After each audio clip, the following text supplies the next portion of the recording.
chaos broke out this morning. Let's shift attention on to other news now. Anyone with credit will be happy to know that the repo rate is unchanged.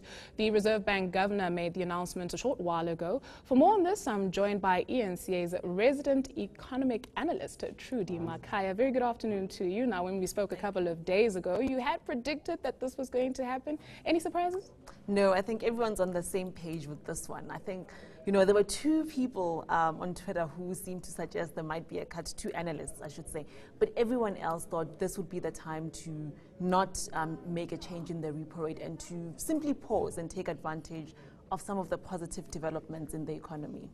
What factors does the Monetary Policy Committee take into consideration to hold interest rates?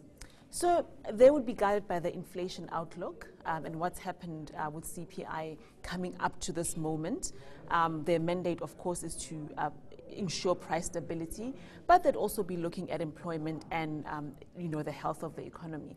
But on inflation, they would be looking at issues such as food price inflation, transport prices, the oil price, to see what direction are they going, what's the trend, and what does it mean for inflation. In other words, do they have to raise interest rates to ensure that they curb economic activity and keep inflation within the 3 to 6% target range, or are they free to hold off for a while or even to decrease the repo rate? So the inflation outlook is very important. It's also informed by global developments. Where are other interest rates relative to ours? Because, of course, we want to attract capital flows.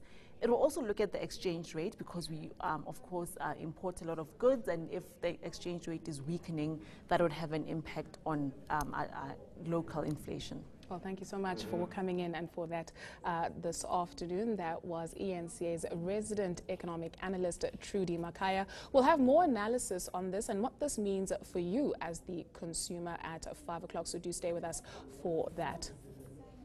Parliament will debate a motion of no confidence in President Jacob Zuma on the 24th of February.